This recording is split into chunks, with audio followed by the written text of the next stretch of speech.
Part तो रामायण में दिखाया हुआ है। राम का पार्ट रामायण में दिखाया हुआ है। स्टोरी के रूप में त्रेता युग के राम का क्या पार्ट होगा ये जानना। त्रेता युग में जो राम भक्ति मार्ग में बताया है वो मर्यादा पुरुषोत्तम है या मर्यादाहीन है? हैं? राम को मर्यादा पुरुषोत्तम ही कहा जाता है। भक्ति मार्ग में तो राम को मर्यादा पुरुषोत्तम ही कहा जाता है। तो जो त्रेता में राम मर्यादा पुरुषोत्तम है, भक्ति मार्ग में त्रेता में दिखाया गया है, वो राम वाली आत्मा संगम युग में मर्यादा पुरुषोत्तम के रूप में पार्ट नहीं बजाए रही है। या यूं कहें कि त्रेता में जो मर्यादा पुरुषोत्तम राम भक्ति मार्ग में दिखाया गया है वो आत्मा संगम युग में सीता का पार्ट बजाती है। जो अव्वल नंबर सीता है, लक्ष्मी है, वो मर्यादा पुरुषोत्तम है, क्योंकि लक्ष्मी वाली आत्मा विजयमाला की मुखिया है। काहे पर विजय पाती है? विकारों पर नंबर 1 विजय पाने वाली वही आत्मा जन्म लेते लेते संगम युग का 1 जन्म मिलाकर के सतयुग के 8 जन्म, त्रेता में जाकर के 10वां जन्म होगा। इस जन्म में स्त्री चोला, किस जन्म में? संगम में स्त्री चोला। तो त्रेता के पहले जन्म में कौन सा चोला बनेगा? है? अरे 8 और जोड़ दो। स्त्री चोला इस जन्म में, तो पुरुष स्त्री पुरुष स्त्री पुरुष स्त्री पुरुष स्त्री पुरुष बनेगा। तो राम बनेगा कि सीता बनेगा? पहले नंबर का राम कौन हुआ वहां? है? सीता वाली आत्मा हुई। तो इसलिए भक्ति मार्ग में जो भक्तों ने शास्त्र बनाए हुए हैं उसमें मर्यादा पुरुषोत्तम का नाम त्रेता में जोड़ा हुआ है। शिव बाप जो हैं वो मर्यादाहीन विदेशी बन करके आते हैं कि मर्यादा पुरुषोत्तम राम स्वदेशी बन करके आते हैं। है? क्यों? जब आए हैं देवी देवता सनातन धर्म की स्थापना करने, तो शिव बाप विदेशी बन करके क्यों आते हैं? है, क्योंकि पतितों को पावन बनाने का काम संग के रंग के बगैर नहीं हो सकता। संग का रंग जरूर शरीर के साथ ही होता है, शरीर की कर्मेंद्रियों से ही होता है, शरीर के संबंधों के द्वारा ही होता है। इसलिए बाप विदेशी बन करके आते हैं। मुरली में बोलते भी हैं कि अगर बाप विदेशी बन करके ना आता तो तुम बच्चों से मिल भी न पाता। क्योंकि रुद्रमाला में जो बाप के बच्चे हैं, रुद्र के बच्चे रुद्रगण, वो ज्यादातर विदेशी बीज हैं या स्वदेशी हैं? है? सारे ही विदेशी हो जाते हैं। जो सूर्यवंशी हैं वो भी 8 जो अष्टदेव कहे जाते हैं उनमें से भी 7 विधर्मियों में कन्वर्ट हो जाते हैं आखिरी जन्म में। तो जैसे कि सारे ही सूर्यवंशी भी कन्वर्ट हो गए, तो बच्चे हैं कहां? है? रुद्रमाला में विदेशी हैं या स्वदेशी हैं? विदेशी है, विदेशी संस्कृति को अपनाए हुए हैं। ऐसे बच्चों को पति से पावन बनाने के लिए बाप को किस रूप में आना पड़े? जिसका उद्धार करना है उसी रूप में आते हैं। विजयमाला में तो नहीं आते। विजयमाला में आते हैं? नहीं। विजयमाला में आवेंगे तो वो तो हैं ही पवित्र आत्माएं, जन्म जन्मांतर की रानियां। वो रानियों को पहले पति से पावन बनावेंगे कि राजाओं को पति से पावन बनावेंगे? राजाएं जन्म जन्मांतर के पति। तो बाप पतितों को पावन बनाने के लिए विदेशी बच्चों के बीच में आते हैं। विदेशी बाप को पहले पहचानते हैं या स्वदेशी बाप को पहले पहचानते हैं? विदेशी बाप को पहले पहचानते हैं और पहचान करके बाप को प्रत्यक्ष करते हैं। वो दुनियावी विदेशियों की बात नहीं है। कौन से विदेशियों की बात है? हाँ, जो ब्राह्मणों की दुनिया के अंदर विदेशी बने पड़े। और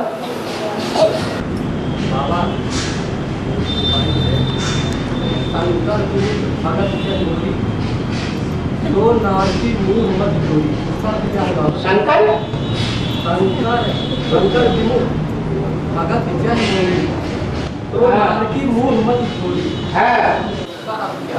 इसका अर्थ यही है कि भक्ति मार्ग में राम को भगवान मान लिया है।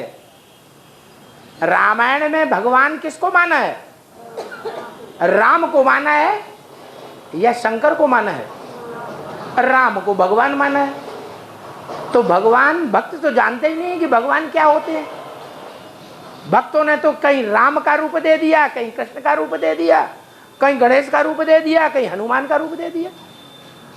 तो जो जिसका भक्त है उसने उसी को भगवान मान लिया। तो राम को जो भगवान माना है, वास्तव में वो भगवान है कौन? वो भगवान निराकार है या साकार है? निराकार है। तो उसके लिए उसने ये बोला क्या? और एक गुप्त मते सबे कहो कर जोर, शंकर भजन बिना नर भगत की पावे मोर। अगर शंकर को नहीं मानोगे तो समझो मेरे को भी नहीं मान सकते, क्योंकि मैं मुकर्रर शंकर में ही आता हूं। मेरे साथ एक शंकर ही देवता है 33 करोड़ देवताओं के बीच में, जिसका नाम मेरे साथ जोड़ा जाता है, और उसको ही तुम नहीं मानोगे तो मेरे को नहीं पा सकते।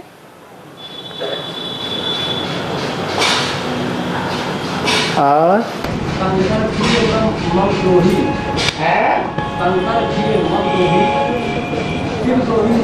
शिवद्रोही मम दास कहावा, सो नर सपने मोह न पावा।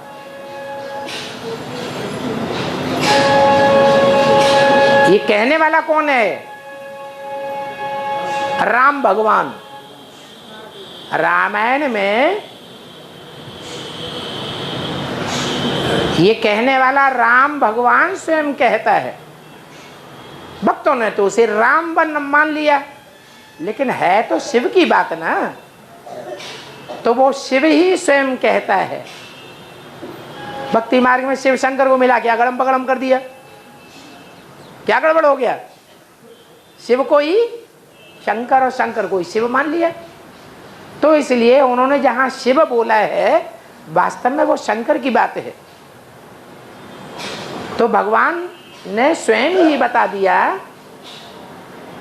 कि शंकर द्रोही मम दास कहावा, सो नर सपने मोह न पावा।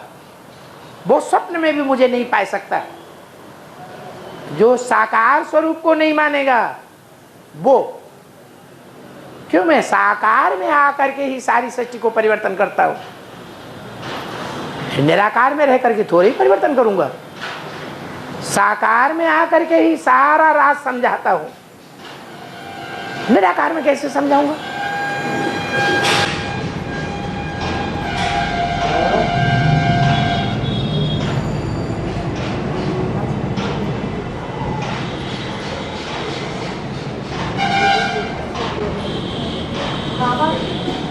भागीरथ ने गंगा माई और संकट के जटों में समा गई। इसमें से 3 धारा निकली, एक आकाश लोक चली गई, एक पाताल और एक सच लोक में रह गई। इसका कारण क्या है? भक्ति मार्ग में ये बातें बनाई हुई है कि भागीरथ ने तपस्या की, उस तपस्या के कारण गंगा आई तो, लेकिन आने के बावजूद भी शंकर की जटाओं में समा गई। वास्तव में वो जटाएं कोई और चीज नहीं है, मस्तिष्क से ही जटाएं निकलती है। तो बुद्धि में वो ज्ञान गंगा भ्रमण करने लगी। भागीरथ ने जो तपस्या की उसका रिजल्ट ये हुआ कि मनन चिंतन मंथन चलने लगा। मन के अंदर ही 76 तक वो गंगा बाहर नहीं आई, और जब बाहर आई तो उसका एक रूप ऊपर चला गया, एक रूप नीचे पृथ्वी पर रहा, और एक रूप है पाताल में चला गया। तो ये 3 रूप गाए हुए हैं। एक रूप जो स्वर्ग में चला गया वो कौन सा रूप है?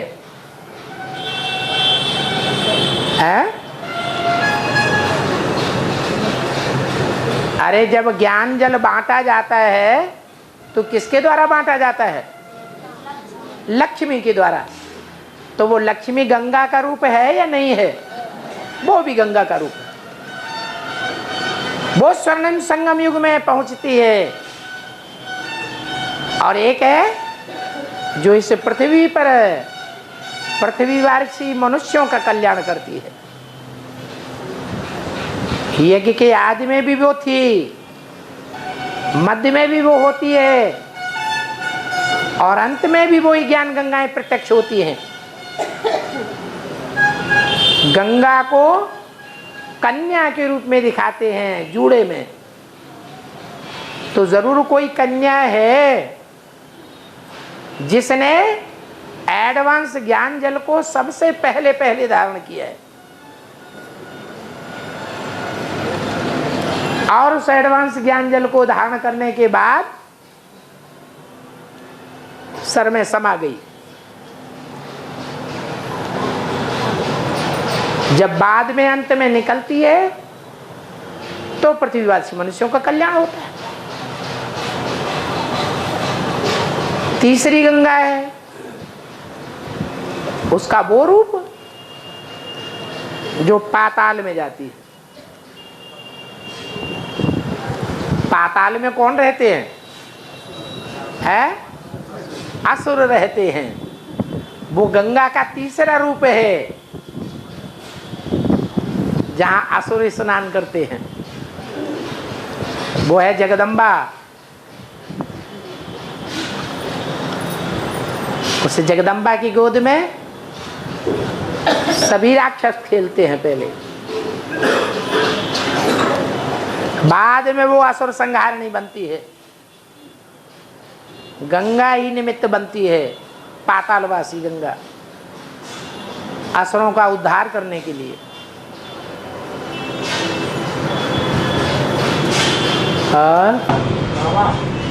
भगवान की दुनिया में कोई आत्मा शरीर छोड़ती है, हाथ उठा दो।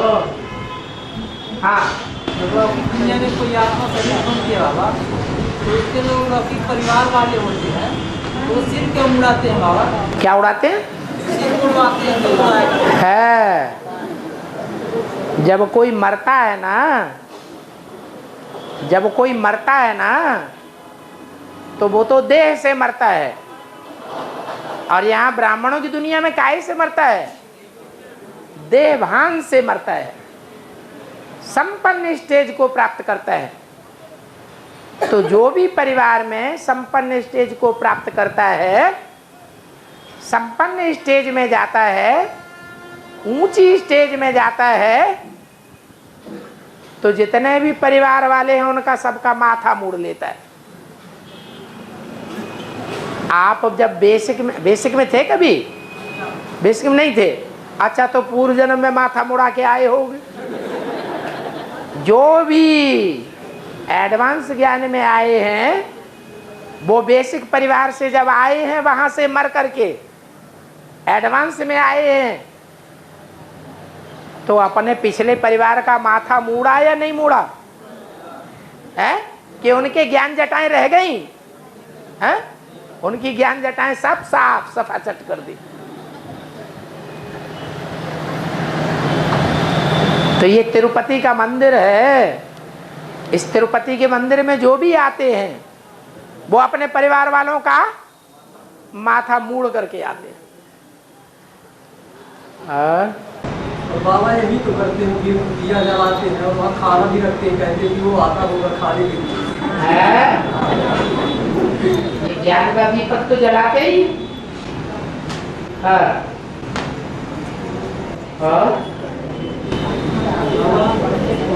में आत्माएं जाके तपस्या करेंगी और अंत में 36 में जब विनाश होगा तो पूरा माउंट आबू का पत्थर एक एक कण भी पिघल करके मिल जाएगा पानी में। तो फिर पानी में नहीं मिल जाएगा, है लावा बन जाएगा। क्या? जैसे जब लोहा पिघलाया जाता है ना, या कोई भी धातु पिघलाई जाती है तो वो लावा के रूप में बन जाती है। तो ऐसे ही वो पत्थर भी पिघल करके क्या बन जाएगा? लावा बन जाएगा। वही पत्थर द्वापर के आदि में फिर जब विस्फोट होगा, अर्धविनाश होगा, तो वही पत्थर के कण सारे इकट्ठे हो जाएंगे और इकट्ठे होकर के माउंट आबू पहाड़ के रूप में देखने में आ जाएंगे। हाँ, उस समय आत्माएं फिर कहाँ रहेंगी तपस्या करने वाली? ओहो, तपस्या ही करती जाएंगी या सुखधाम में भी जाएंगी? है तपस्या ही करती रहेंगी या सुखधाम में भी नसीब होगा उनको कि नहीं? ये पता नहीं है। जमुना का कंठा भूल गया। हाँ, तो अंत तक तुम वही तपस्या करते रहोगे। याद नहीं आ रहा है, इसका मतलब अंत तक वहां रहोगे। हैं? सुखधाम में पहले पहुंचना है या बाद में पहुंचना है? बाद में पहुंचना है।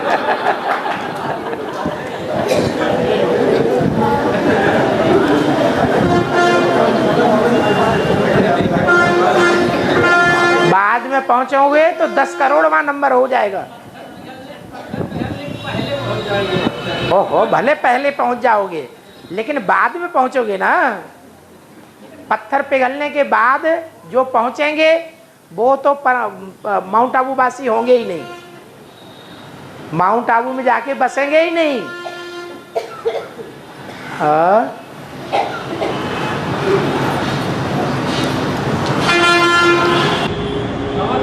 धरती तेजी से झुकी हुई होती है।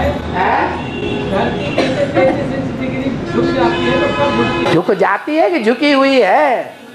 हाँ, द्वापर युग में, द्वापर के आदि में पृथ्वी जो है, पृथ्वी माता, धरणी माता झुक जाती है। क्या? उससे पहले झुकने की बात नहीं है। ये माताओं कन्याओं का झुकना द्वापर कलयुग में होता है या सतयुग त्रेता में होता है? द्वापर कलयुग में ये कन्याएं माताएं धरणी ये झुकती है।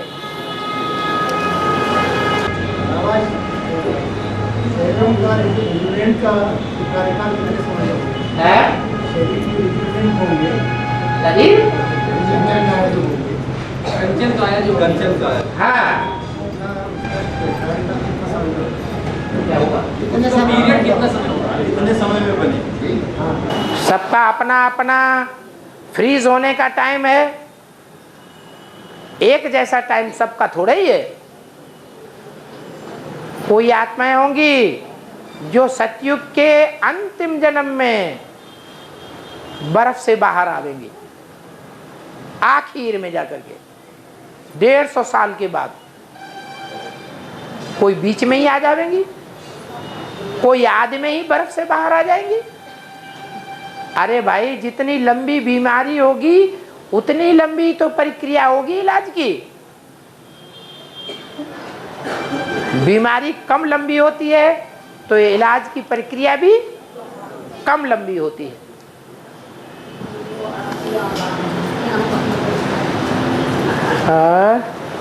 नंबर में आने वाले पहले जो पहले नंबर परम धाम में पहुंचेंगे, इसका मतलब उन्होंने पहले ही अपने को फ्रीज कर लिया है, संकल्पों को जाम कर लिया है। उन्हें ज्यादा लंबे समय तक बर्फ में दबे रह करने की जरूरत नहीं पड़ेगी। और जैसा जीवन पृथ्वी पर है वैसे ही और ग्रहों पर भी है? और ग्रहों पर भी पृथ्वी जैसा जीवन है क्या दिखता है?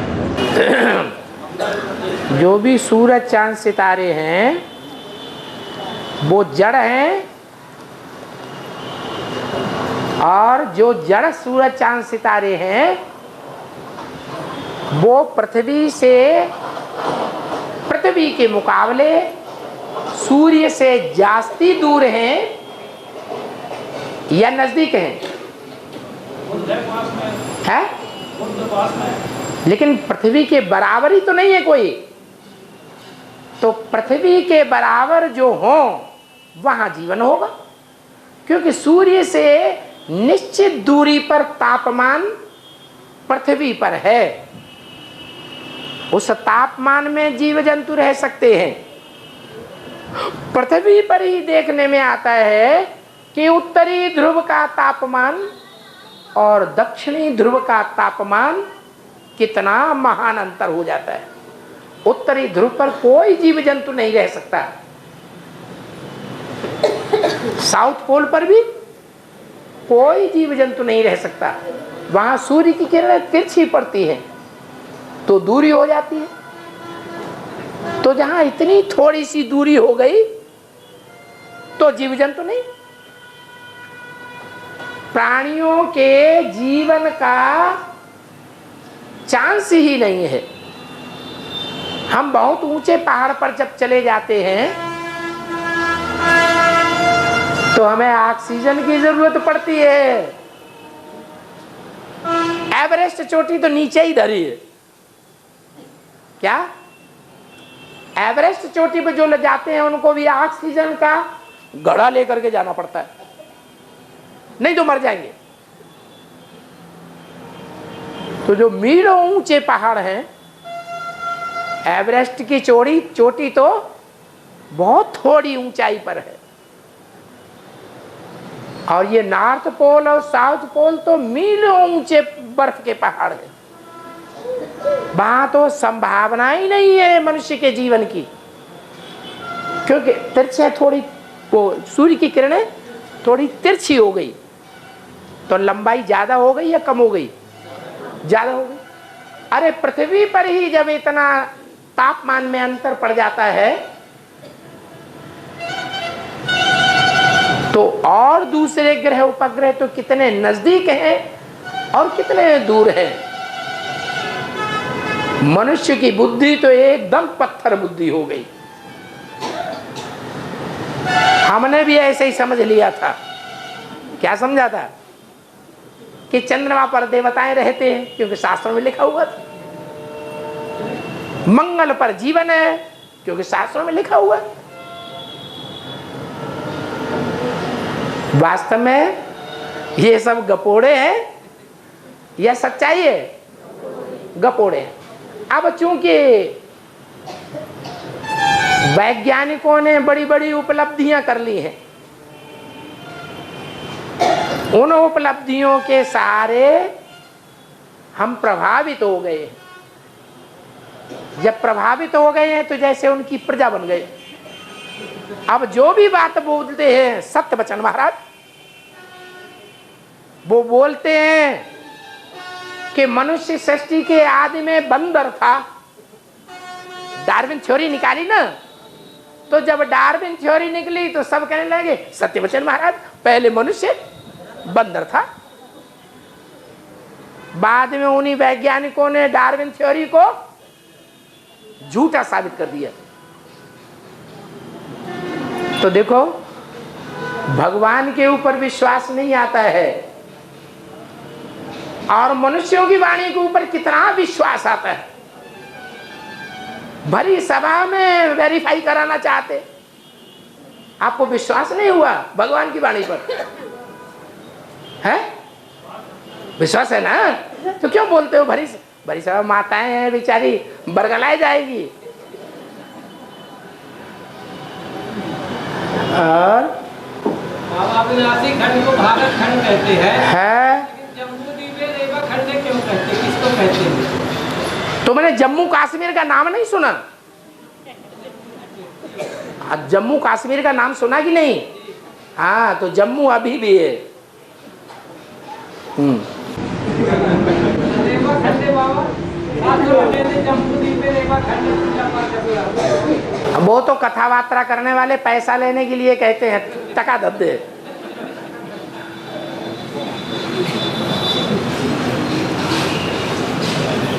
और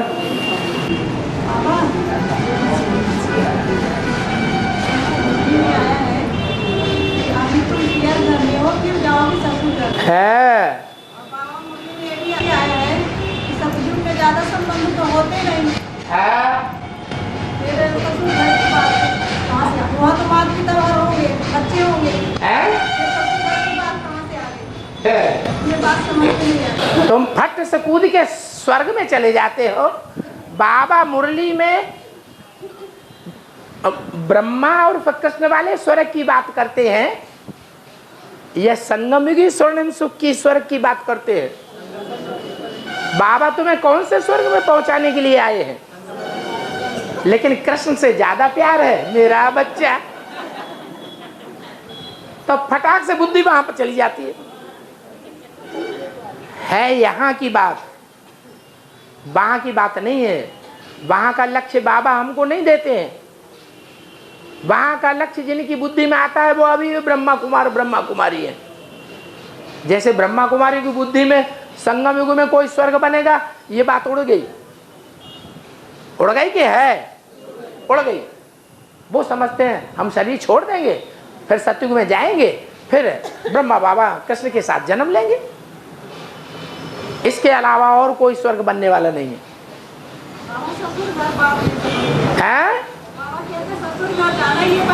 तो वहाँ स्वर्ग की बात है, यहाँ संगम युग की बात है।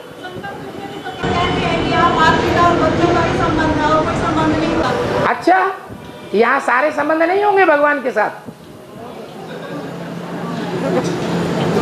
और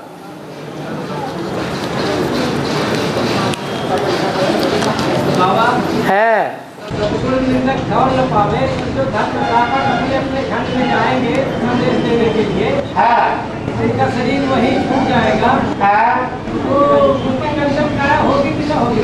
अरे कंचन काया उनकी होगी जो बाप के सन्मुख बैठ करके निश्चय पूर्वक बाप को मानेंगे। जो विधर्मी धर्म पिताएं और उनके फॉलोअर्स हैं वो साकार बाप को भगवान के रूप में मानेंगे। अभी अभी तो बात हुई, सो नर सपने मोह न पावा। वो तो वहां उन्होंने ग्लानि की है, द्वापर युग से लेकर के अभी भी ग्लानि कर रहे हैं। मंदिरों को तोड़ करके तुड़वा करके गिरजाघर बनवाते जा रहे हैं, मंदिरों को तोड़ करके मस्जिदें बनवाते जा रहे हैं। ग्लानि सुना सुना करके ही तो बना रहे हैं। तो यहाँ शूटिंग नहीं कर रहे होंगे, यहाँ शूटिंग हो रही है। उन्हें बार बार बाप के ऊपर अनिश्चय आएगा, अनिश्चय आएगा, खुद भी लात मारेंगे और दूसरों को भी मारो गोली। भगवान नहीं है, शैतान है।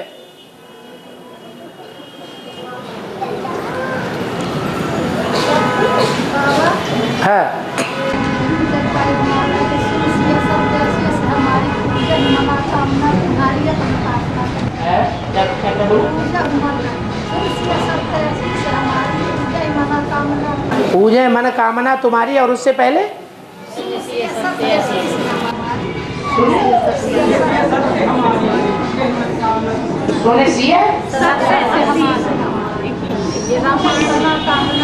सत्य हमारी, ये तो अधूरा हो गया।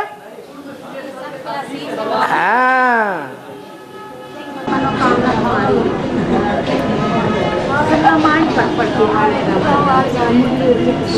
सत्य आशीष हमारी, हमारी जो सत्य आशीष है वो सुनो। वो सत्य आशीष जो है वो सुनने से तुम्हारी सब मनोकामनाएं पूरी हो जाएंगी। सच्चा वरदान तो बाप ही आकर के देते हैं। वरदान क्या है? गुरुओं की तरह वरदान थोड़े देते हैं। जो ज्ञान सुनाते हैं वही वरदान है। यही सत्य वरदान है, यही सत्य आशीष है। तुम सब सीताएं हो। सुनो, आशीष लो।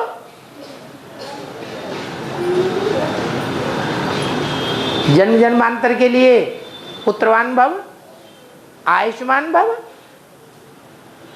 बाप कहाँ कोई अभिशाप देते हैं? बाप तो जो भी ज्ञान सुनाते हैं वो वरदान लेने के लिए ही सुनाते हैं। बाकी डायरेक्ट मुख से कहते नहीं है कि तुम्हारे कृष्ण जैसा बच्चा पैदा हो जाएगा। ज्ञान धारण करो, सच्चाई को धारण करो, वरदान ले लो, आशीष ले लो। और बाबा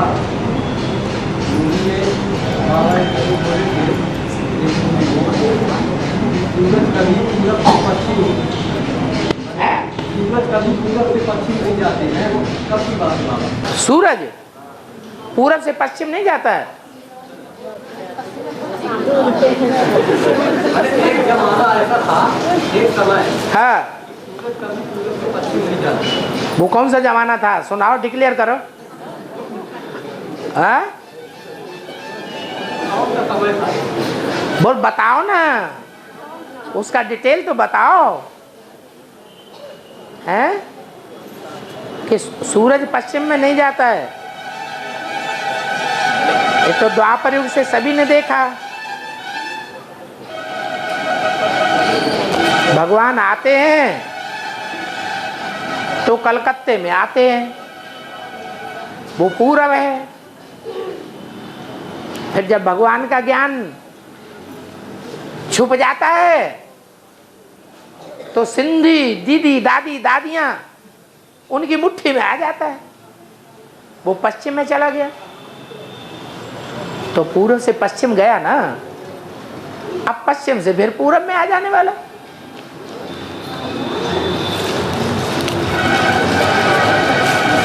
ये इतना लंबा चौड़ा लिखा है, ये कौन पढ़ेगा बैठ करके?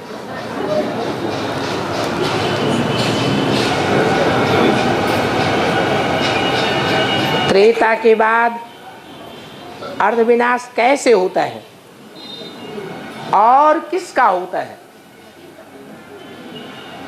त्रेता के बाद अर्धविनाश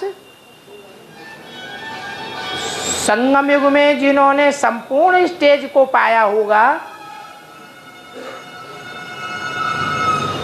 उनका विनाश होगा, या जिन्होंने अधूरा पुरुषार्थ किया होगा उनका विनाश होगा? सीधी सी बात, जिन्होंने अधूरा पुरुषार्थ किया होगा वो द्वापर के आदि में अधूरे देवता हैं। अधूरे देवता होने के कारण आत्मा पतित बन जाती है। सबसे जास्ती पतित आत्मा दूसरे धर्म वालों में किसकी बनती है? है? हाँ, ये काम विकार ही सबसे जास्ती पतित बनाने वाला है। तो इस्लाम धर्म की जो आत्मा है, जिसको दिखाया पांडवों के साथ कौन गया? कुत्ता भी चला गया। तो वो आत्मा स्वर्गारोहण से पहले नीचे गिरती है, अति की पतित बन जाती है। तो द्वापर के आदि में जो आत्मा सबसे जास्ती पतित होती है सृष्टि पर, उसमें पहली आत्मा इब्राहिम की आके प्रवेश करेगी। पावन आत्मा किसमें प्रवेश करेगी? पतित में। सबसे जास्ती पतित में प्रवेश करेगी या अधूरे पतित में प्रवेश करेगी? जो सबसे जास्ती पतित उसमें प्रवेश करेगी, उन्हीं का विनाश होता है।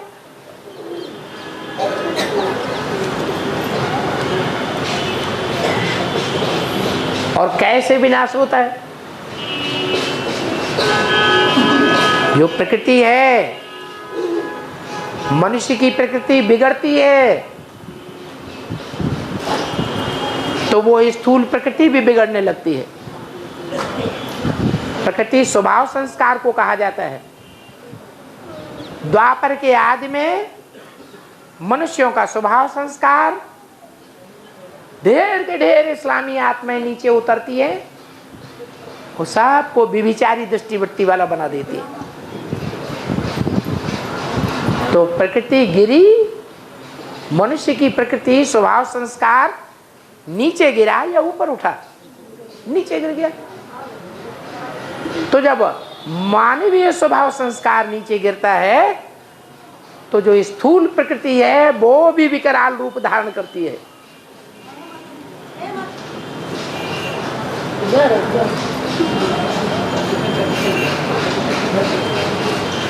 विकराल रूप धारण करती है तो पृथ्वी में कंपन आ जाता है,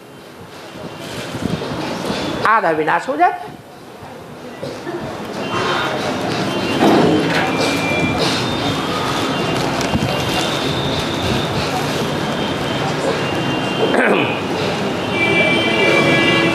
एक कल्प 5000 वर्ष का होता है, उसका प्रूफ और प्रमाण क्या है? अरे अभी अभी तो मुरली चली है, उसमें यही बात तो बताई गई। 5000 वर्ष का ड्रामा है, 5000 का सृष्टि चक्र है, इसका प्रूफ क्या बताया? पक्का प्रूफ बताया। क्या बताया, याद है किसी को? भूल गए? है? हाँ, जहां दुख होता है वहां दिन घड़ी नक्षत्र गिने जाते हैं, महीने गिने जाते हैं, वर्ष गिने जाते हैं। और जहां दुख नहीं होता है वहां कोई भी समय की गिनती नहीं होती है और उस गिनती का प्रूफ भी नहीं होता है। तो ये समय की गिनती सभी धर्मों में चल रही है। हिंदू, मुसलमान, सिख, ईसाई सभी धर्म वाले समय की गिनती कर रहे हैं।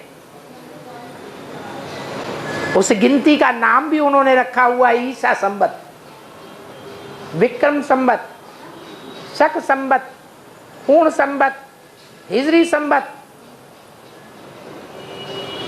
इनसे क्या साबित होता है कि जब से ये संवत मनुष्यों ने शुरू किए हैं तब से मनुष्य दुख की दुनिया में आ गया। 2500 वर्ष सुख की दुनिया है, वो दुख की दुनिया है, तो जरूर दुख की दुनिया ठोकरों की दुनिया होती है। मनुष्य ठोकरें खाता रहता है, रोता रहता है, दुखी होता रहता है। ये अंधियारे की दुनिया है। अंधियारे में ठोकरें खाते हैं या दिन में ठोकरें ज्यादा खाते हैं? अंधियारे में ज्यादा ठोकरें खाते हैं। तो अंधकार आधा समय है और दिन भी आधा समय। ये 2500 वर्ष है संवत की दुनिया, दुख की दुनिया, और 2500 वर्ष है सुख की दुनिया। ये दिन गिनने की दुनिया जो है वो मनुष्यों की बनाई हुई है। संवत, ईशा, हिजरी वगैरह ये मनुष्यों ने बनाए हैं। मनुष्य नरक बनाता है, नरक का संवत बनाता है। भगवान जो दुनिया बनाते हैं उसमें कोई दिन नहीं गिने जाते। वो सुख की दुनिया है, वो भी 2500 वर्ष। तो शास्त्र में गाया हुआ है ब्रह्मा का दिन और ब्रह्मा की रात, आधा दिन आधी रात। जैसे स्थूल में होता है 12 घंटे का दिन 12 घंटे की रात, ऐसे ये बेहद की दुनिया है जिसमें 2500 वर्ष दिन है और 2500 वर्ष रात।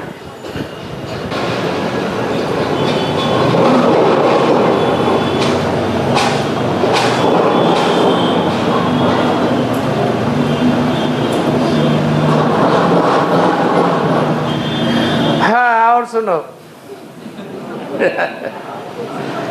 बाबा ने तो बच्चों को प्रकृष्ट रूप से जन्म लेने वाला प्रजा बनाया।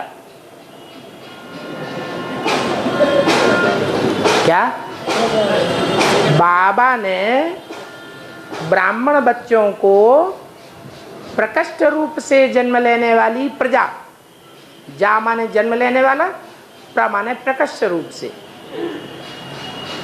प्रजा बनाया। तो फिर जब बच्चे प्रजा बन गए तो माता पिता तो बच्चों से श्रेष्ठ हो गए ना। तो माता पिता को बच्चों का दास दासी क्यों बनना पड़ता है? है? बोलो।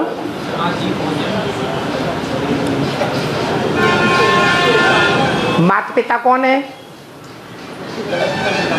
है? जगत पिता जगदम्बा।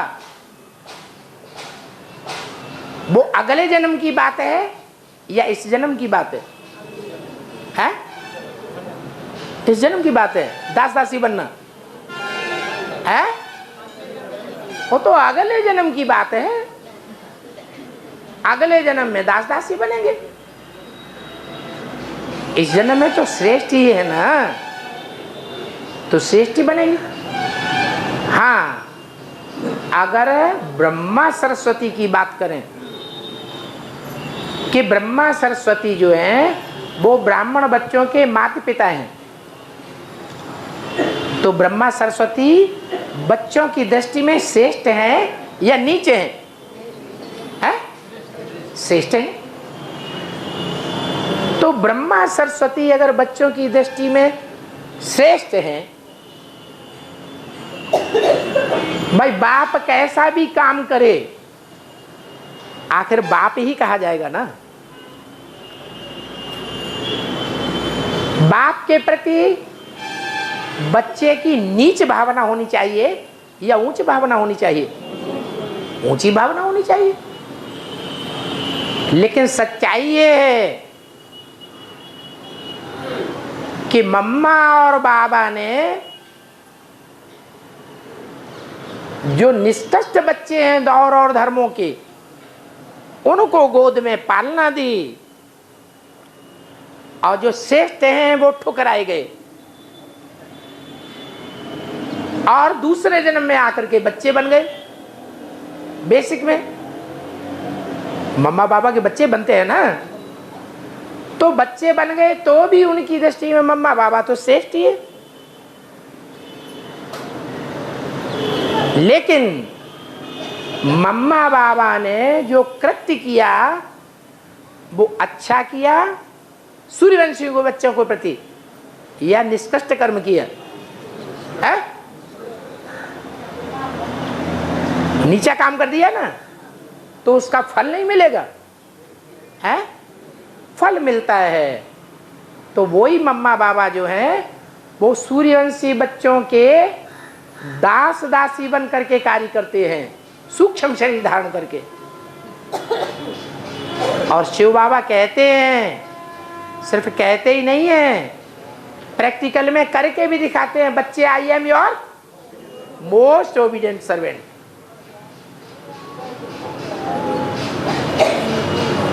हाँ, उसमें जो रामायण में दिखाया हुआ है कि राम सीता का हनुमान क्या बना? दास दासी बना। है कहाँ की बात? संगम युग की बात।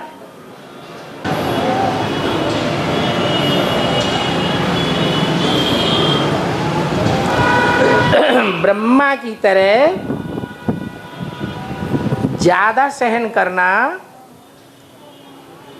अच्छी बात है, या शंकर की तरह ज्यादा सामना करना बड़ी बात है? अच्छी बात है। क्योंकि देवताओं में बड़ा शंकर,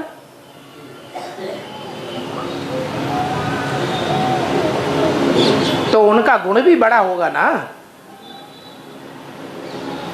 बताओ, है?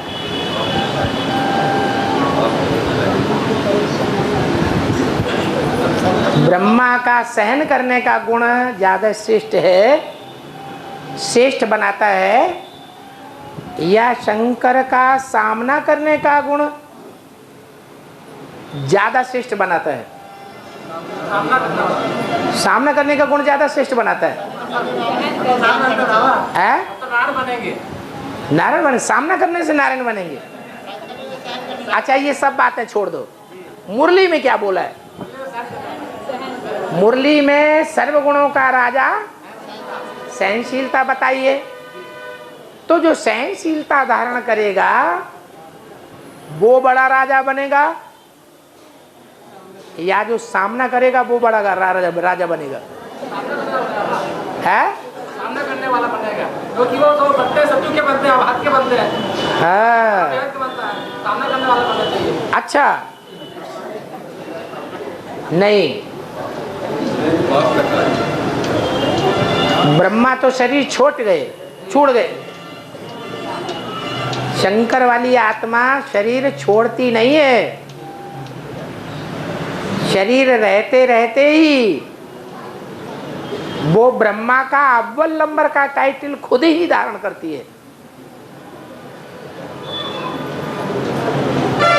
दक्ष प्रजापति ब्रह्मा का ज्यादा गायन है, या और ब्रह्मा का ज्यादा गायन है?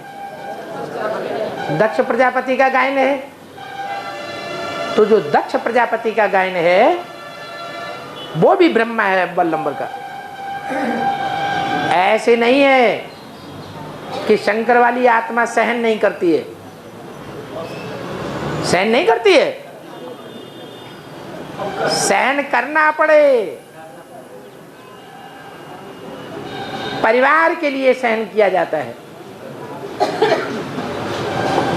और बाहर वालों के लिए सामना किया जाता है।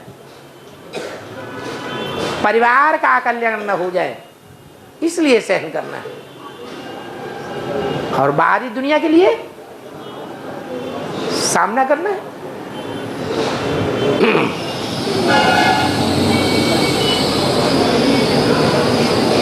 गीता ज्ञानदाता कृष्ण नहीं है, ये हम मानते हैं, लेकिन दुनिया वालों को इस बात का कोई ज्ञान नहीं, वो नहीं मानते।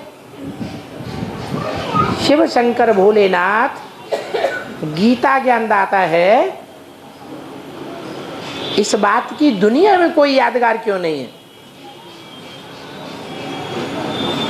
दुनिया में जो यादगार बनेगी वो संगम युग की बनेगी, संपन्न स्टेज की यादगार बनेगी,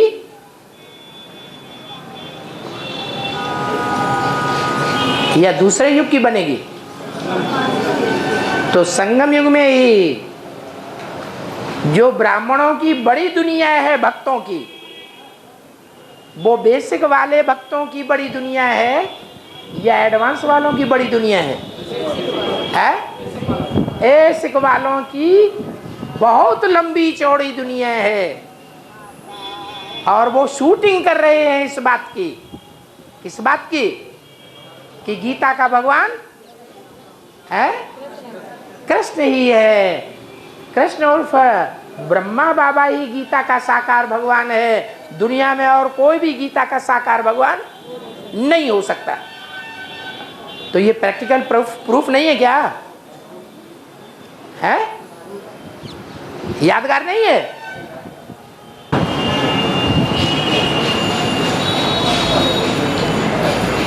हाँ जी, प्रश्न आया है, मंजरी माँ को आदि की कहानी में कहीं भी नहीं बताया गया, लेकिन अभी तो वो है और ऊंच पद पर है। सूर्यवंशी बच्चों की माँ भी है,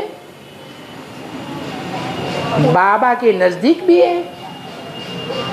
तो क्या वो आत्मा आदि में भी बाप के नजदीक रही होगी?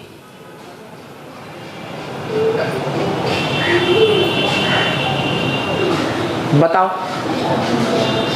आदि में अष्टदेवों का अंतिम 84वां जन्म होता है या फर्स्ट जन्म होता है? 84वां जन्म होता है। और जो 84वां जन्म होता है उसमें अष्टदेव दूसरे धर्म में गिरते हैं या सूर्यवंशियों के साथ रहते हैं? सूर्यवंशी बाप के साथ नहीं रहते हैं, वो चंद्रवंशियों के कंट्रोल में आ जाते हैं। तो मंजरी माँ भी है, चंद्रवंशियों के कंट्रोल में आ गई, इसलिए उसका नाम नहीं है। उसका ही नहीं, अष्टदेवों में से किसी का भी नाम नहीं है। सिर्फ इतना बताया है कि तुम बच्चों ने इन दीदी दादियों को भी गुण रत्नों से श्रृंगार किया है, इतना हिंट दे दिया।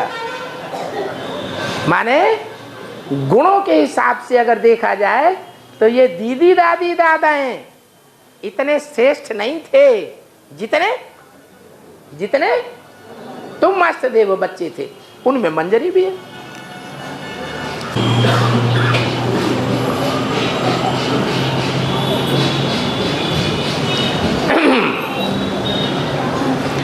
बाबा, पत्थर जब अति का गर्म होगा, लाल लाल लावा बन जाएगा, टूट जाएगा, वो होता है जड़ बुद्धि। कड़क पत्थर है, वो इतना लावा कैसे बन जाएगा? पूछने वाले को याद ही नहीं रहा कि सबसे बड़ी अग्नि दुनिया में कौन सी होती है, जो लोहा तो लोहा, पत्थर और चांदी को भी पिघलाए देती है? कौन सी चीज है? पर सब भूल गए। योगाग्नि। योगाग्नि ऐसी चीज है जो कड़क से कड़क ग्रेनाइट पत्थर को भी पिघला देगी। वो पत्थर बुद्धि भी क्या बन जाएंगे? पारस बुद्धि बन जाएंगे।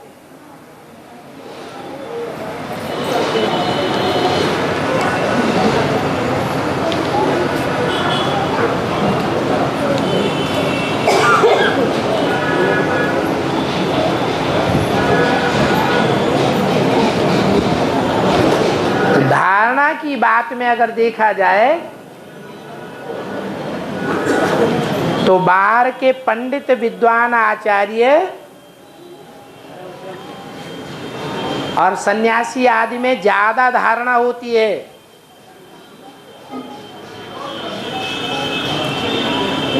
होती है या नहीं है? प्योरिटी उनमें ज्यादा होती है या कम होती है? पवित्रता के आधार पर सारी धारणाएं बनती हैं।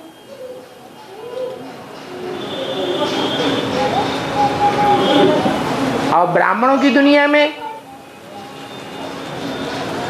वो धारणा क्यों नहीं देखने में आती? हम भगवान बाप के बच्चे बने हैं तो धारणा हमारे में जास्ती होनी चाहिए या बाहर दुनिया वालों में धारणा जास्ती होनी चाहिए है? हाँ, तो हम बच्चों में भी जो भक्ति मार्ग के पंडित विद्वान आचार्य हैं उनमें देख लो, उनमें धारणा जास्ती है या कम है? हाँ? कौन है वो भक्ति मार्ग के पंडित, ब्राह्मणों की दुनिया के पंडित आचार्य है? बेसिक वाले हैं। उन बेसिक वालों में प्योरिटी ज्यादा है, तो प्योरिटी ज्यादा होने के कारण धारणाएं भी जास्ती है। और ये तो किसकी सेना है? ये तो राम की सेना है। बंदरों में धारणा जास्ती होती है या दूसरे जानवरों में ज्यादा धारणा होती है? बंदरों में धारणा कहाँ होती है? उनमें तो 5 विकार सबसे जास्ती होते हैं। परंतु बाप 1 सेकंड में क्या बनाता है? ब्रह्मा सो विष्णु बनाता है।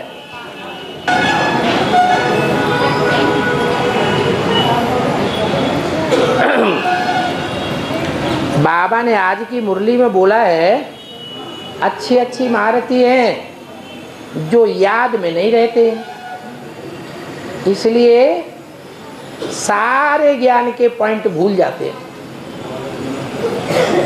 फिर बाबा वो अच्छे महारथी कैसे हुए हैं? अच्छे महारथी ऐसे हुए कि वो दुनिया को दिखाने के लिए, अपने फॉलोअर्स को दिखाने के लिए सेवा का दिखावा ज्यादा करते हैं। ब्रह्मा बाबा को भी बुद्धू बना लेते हैं। ब्रह्मा बाबा ही समझते हैं बड़ा अच्छा सर्विसफुल बच्चा है, लेकिन बजाय सर्विस करने के उसके पीछे उसके अंदर भरी हुई है मान सम्मान लेने की आशा। जैसे जगदीश भाई किस बात में फेल हो गए? बड़े बड़े मोटे मोटे ग्रंथ शास्त्र वेद बना दिए। ईश्वरीय सेवा हुई, भगवान बाप प्रत्यक्ष हुआ या मान मर्तबा लिया? ब्राह्मणों की दुनिया में मान मर्तबा लिया। तो वो याद में तीखे नहीं हैं, उनको ज्ञान में तीखा नहीं कहेंगे। जो याद में तीखा होगा वो सूक्ष्म बुद्धि बनेगा। चाहे आत्मा की याद करे, चाहे परमपिता परमात्मा की याद करे, आत्मा परमात्मा दोनों सूक्ष्म को याद करेगा तो बुद्धि सूक्ष्म बनेगी। और सूक्ष्म बुद्धि में ज्ञान के पॉइंट गहराई से टिकेंगे। ज्यादा गहराई से टिकने के कारण मनन चिंतन मंथन जास्ती चलेगा, उल्टे रूप में नहीं चलेगा, सीधे रूप में चलेगा। हाँ, एक आयु बेलपत्ती चढ़ाते हैं, बेलपत्ती चढ़ाते हैं। हाँ,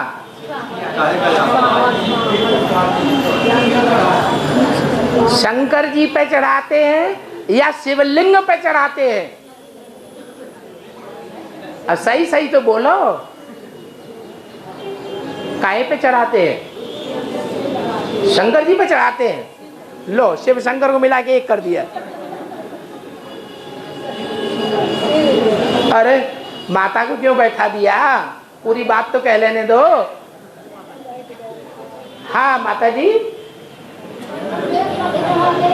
बेलपत्री शंकर जी के ऊपर चढ़ाते हैं या लिंग के ऊपर चढ़ाते हैं?